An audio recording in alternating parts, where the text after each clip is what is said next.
Hey y'all, welcome to the Business of Gaming podcast. I'm Josh with Game Haven Guild, and today we're at PAX West with Dave from Freckled Lion Workshop. Dave, what got you into starting this fantasy woodworking business? So actually, honestly, it was a pandemic business. I used to work for Airbnb at the time. And in 2020, of course, everything shut down, including vacations. And so they ended up laying off the entire Portland office at the time. And so just trying to figure out what to do at that point.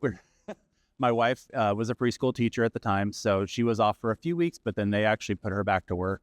And so I just had a lot of free time and a pretty decent severance. They took care of us pretty well. So we had saw something about a woodworking machine called a Glowforge. Seemed like a fun toy. It was kind of expensive, but I had the severance.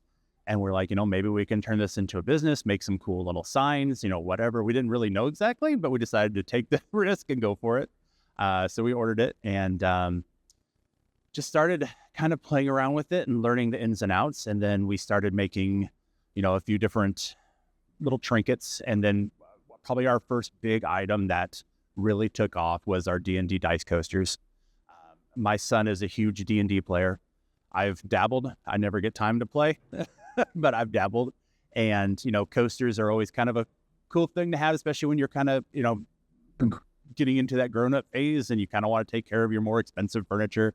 And we're like, this would be a good thing to not only hold the drink and save your table, but then also to hold your dice. And so, we prototyped a bunch, and then we finally came up with the idea and kind of took off with that. And that was really kind of it, other than making kind of the generic stuff you see a lot of wood people make. So all the signs like "Welcome home" and this house is filled with love, and none of those sold because everyone makes them. And one thing that my wife and I are really passionate about is a lot of nerdy type stuff. So she is a huge reader, loves fantasy novels. I am a big video gamer, and I love science fiction. So we started making more coasters because coasters were popular, based on some fantasy maps, and really loved doing those. They were really fun. We did those. We also used to make some ornaments that sold really during Christmas really well. And then we did our first con a few years ago, Fan Expo in Portland. And, just brought a ton of stuff because we had never done anything like this before. So we just made so much product, brought a bunch of coasters and stuff like that. And everybody loved the coaster, but they're like, we would just like the map as a centerpiece. So we made a bunch that night, brought them, sold them completely out. And we're like, all right, that's the business. So we started thinking about all the stuff that we love. And so Lord of the Rings was the very first one. Like I said, my wife's a reader, so a lot of the reading, the fantasy books she really liked, we started making those. Me being the gamer, first one I thought of was Link to the Past. I remember watching that map so many times on Super Nintendo. And then we just kind of started taking off with that. We expanded our D&D line, using my son as kind of a test subject because he knew, this kid can recite stuff without even looking at books anymore. And so we started building a lot of stuff off of that. And that's when we're like, okay, this is our niche. We love making the D&D stuff. And we make the maps, and we kind of expanded on those, but it's all stuff that we're into. So we don't try to focus on the, all the different things. Like there's a lot of anime out there that I appreciate. I just don't know much about.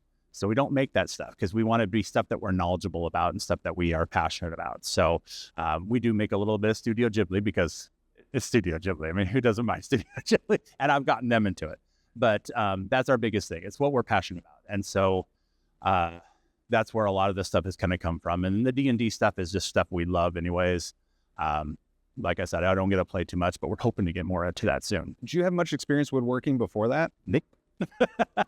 No, I come from a retail background. I've done retail or customer service retail for a very long time now. My wife done a little bit of that, but she was a teacher. And so we did not have any experience at all.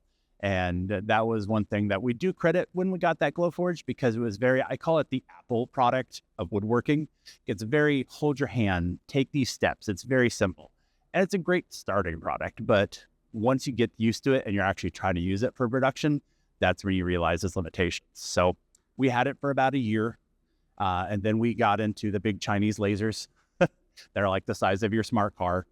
And those ones can just handle so much more. But it was completely just learning the product, learning how to handle the laser, learning, we had to learn how to use like Illustrator and all those. My wife does most of the design stuff. I'm kind of the production monkey. So, but yeah, it was a slow going process. That first year, was just a lot of messing up and learning new tricks and tips and stuff like that, and kind of going from there.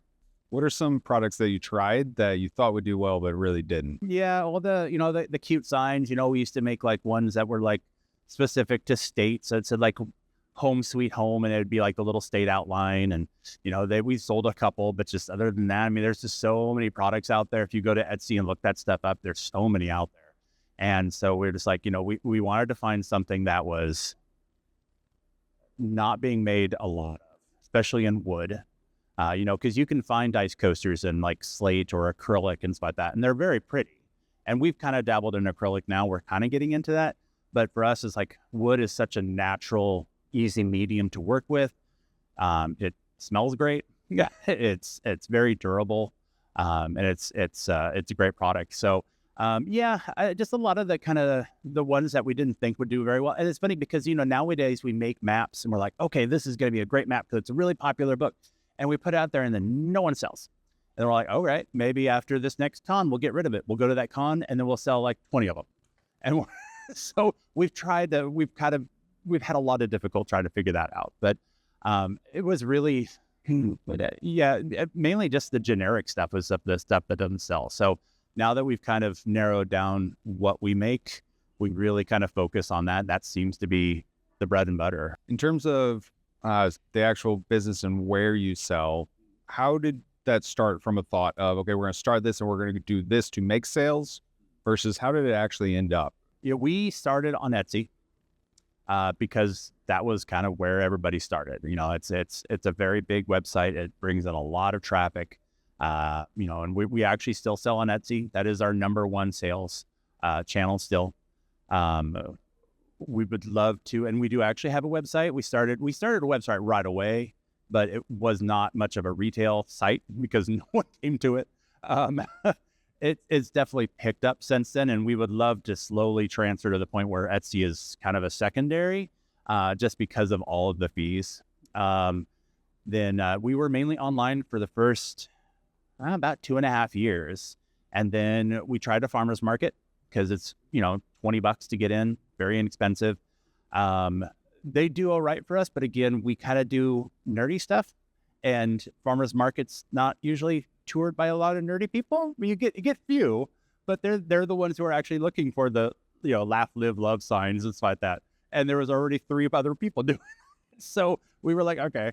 So we did a farmers markets every once in a while. We've actually done them even up to this year. But one, they're kind of slow in sales, and 2, my wife and I hate the heat, so we don't like being outside for too long. And so then about 3 years ago, 2.5 years ago or so, we did our first Fan Expo. That was our very first con. And it's a smaller con, but it did well for us. And so then we signed up for Rose City there in Portland, which, like I told you, I've been going to ever since they started. And that one was exceptional. That actually still stands, that first year still stands as our number one making con, even as of right now after PAX West. We did really excellent. We loved it. Great atmosphere. So we're like, okay, let's do cons because that's our people. So we've done cons kind of around the state. We've done one in San Jose, quite a few in Oregon, a couple here in Washington, including PAX West. We're not sure exactly how many more we're going to do kind of out of state because we're trying to focus a little bit more being local. But yeah, I think cons now are our secondary biggest stream after Etsy. And Etsy, just because it brings in, a lot of people come in looking for those homemade goods, and that's what we do. How about advertising strategies? What have you tried that's worked or something that hasn't? So we, when we first started out, after we kind of figured, okay, we're making some money doing Etsy, we invested a lot in like Facebook ads, Facebook Marketplace. We did Etsy ads. That was kind of it because, we're a very small market. We can't really afford a lot. And honestly, the Facebook marketplace didn't do anything for us. So we actually pulled all of our stuff from there. We have a Facebook presence, but we just don't really advertise on Facebook at all other than putting out some social posts. Same with Instagram. We've talked about TikTok, but we've also noticed that TikTok sometimes can take off really quickly. And we just, because we're a 2-person operation, we just don't know if we can handle it. Most of our products take up to about half an hour, 45 minutes to make just for one. And if we got an order for like 100 or 200, we wouldn't be able to do that without shutting down the store. So we do Etsy ads every once in a while. And then other than that, it's just social media, putting out stuff about where we're going. We're slowly building a social media presence, and the cons really help with that. We always make sure we have our cards and people follow us. We always talk about, when we put out new maps, because everybody's always asking for new ones. So we're always like, hey, if we put out new maps, we always put something out on social. So we get a social media following there, and then we just kind of let them know where we're going to be. And it's cool seeing that now, because now we have people who come to cons looking for us, which is, it's awesome when people want to buy a product that you made, but 2, when they actually will travel to a con and be like, you were on my list of stuff I wanted to come and see. So that's kind of, it's basically word of mouth, a little bit of social media, and then a little bit of advertising. What have been the biggest surprises about starting, both a woodworking business, but also a business in the gaming industry? I guess just what sells and what doesn't sell. For us, it's sometimes a hit or miss. We've gotten a lot, like I said, we've gotten a lot better on our niche products, and we know what does really well. But then we'll have people who are like, we'll have a day we're at a con when people are suggesting, hey, I'd love to see this map. Why don't you make this? And we're like, that's a great idea. And then we'll put it out and no one buys it. Or sometimes we're not sure on a thing. We're like, yeah, we'll try it. Let's put something together and we'll work really hard on it. Like we actually put together for this con, it's a new D&D players box. My wife worked really hard on it for months, coming up with it, and we weren't sure how well it was going to do, but because it is our most expensive item, and we're like, I just don't know how this is going to work out, and it ended up we sold out within the first 2 days. So now we're like, okay, great, now we know what to make. So they unfortunately take a while for production because I got to sand a lot of stuff, but it's totally worth it. So it can be hit or miss on sometimes. And that I think is what surprises us. It's, we don't have it dialed down even after 5 years. We've got an inkling of what's popular and what to do, but we're not sure all the time. Okay. So you're a few years into this now. What is something just within the business that surprised you over those years? Are you where you thought you'd be at this point? We are always surprised when we look at numbers. It's humbling to think that so many people are interested in buying our stuff. When we look at Etsy and we look at our 5 years now that we've been doing it, and we look at our revenue and how many products or orders. I think we just celebrated our 5th anniversary here in August. And I remember looking back and, we've had over 12,000 orders, and that just surprises us that so many people have wanted to do it. And that just people are, we love our products, but, we're also very critical about our stuff too, because the stuff that we make. And so we're just like, I don't know if this is going to be popular or it's going to sell. And then when people buy it, we're just like, oh, this is wonderful. So that's probably been our biggest surprise, is just how popular some of our items have been, and that we've been able to go for so long. I said when we first started 5 years ago, I was doing it full time. We didn't have enough orders, so I was doing it really part time. But and then my wife would help out every once in a while. And then probably about 3 years ago, I got to the point where she was able to go part time at her job. And then now it's been a little over a year now that we're both now doing it full time. So that kind of surprised us too, that we were able to start doing that. It's not always a very smooth time because there's those slower months. February and March, I'm looking at you. So those are kind of lean times, but then the holidays make up for it. Do you find different trends during the holidays versus like at conventions? Are the buying habits different? Yeah, holidays. We do a lot of ornaments. So we do sometimes bring those to the cons during the year, but we have learned over the last couple of years that just, we'll sell maybe 3 or 4 ornaments during the summer, But then as it gets into September, now this is actually when Christmas starts for us. So our next thing that we do, which is next week, we'll probably bring ornaments and they'll start selling. Ornaments are always a good bet. They always do really well for us. Yeah, that's kind of the biggest thing for us for holidays. Where do you see your business going here over the next few years? I would love to see it get more. I think it's basically dialing in. We as a 2-person operation can't handle too much more production than what we're doing now. But I think dialing in, like getting production under a better control, getting newer machines that can do things quicker and better, to help make it so that we can get more stuff done, figuring out, better profit margins, figuring out, what markets work better for us. I think that's kind of our next big hurdle. We're always going to make new products. We have like 4 or 5 new maps that we're working on as of right now.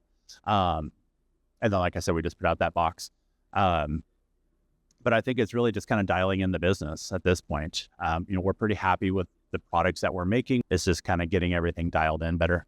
Well, looking back on your experience now, you've been doing this 5 years. If someone wanted to get into not necessarily a woodworking business in tabletop gaming, but just into tabletop gaming with a business, what advice would you give them? A lot of research. Spend your time. Don't just go in like I did, but do the research to find out, what the market needs. If you're really into, you really love dice. Dice are great. Everybody loves dice. Everybody collects dice. But there's, you go out here right now, there is 40 booths out here that sell dice. So making dice is not going to be an easy road. If you could figure out a way to make different kinds of dice that are really that might be popular, that's a way to go. But, do your research, figure out a niche, being it woodworking or acrylic or, whatever medium you're going to work in, and then figure out the product that's going to sell. I always suggest making it a product that you're into, because you will hate life if it is something that you don't care for or something that bugs the crud out of you. Starting a small business is a wonderful, wonderful thing to do, but it will run your life down. And so, if you're going to be working 10, 12-hour days, 7 days a week, which is what we do, especially during the holidays, it's got to be something that you enjoy. And so, if it's something that, if you're making stuff like we do, like maps, if it's stuff that you don't mind looking at, or D&D type stuff, that helps a lot. And then, but yeah, I think the main thing is don't just jump in, do your research. If it's the nerdy product you really like, go to a lot of cons, talk to other vendors. Most vendors are really cool about talking about their craft. We get people coming in and they're like, I just picked up a laser engraver and I'm kind of wanting to do this, and we'll talk, and I'll give out my card and be like, email me if you have any questions. I have no problem talking to you and trying to help you out, because there's a big enough market out there for everybody. In fact, we have some of our good friends over here at Hexwood Forge, super cool people. They do laser engraving stuff. They do acrylic mainly, but they do some wood stuff too. Super cool people. And we talk all the time. When we got into PAX, because they've done it 2 years now, I immediately messaged them and like, what should I be planning for? And we talked about all that and try to figure out what to do. But yeah, just go around, talk to the other vendors. If you have questions, ask. Most vendors have no problem talking to you unless they're busy. Then please just leave them alone and let them finish. Don't interrupt the sale. Yes. But, or grab their card and be like, hey, can I email you? I'm thinking about doing such and such. I have questions to bounce off you. And most of the vendors are pretty cool about that. Great. Dave, thanks for talking to us today. Yeah, for sure, man. This has been awesome.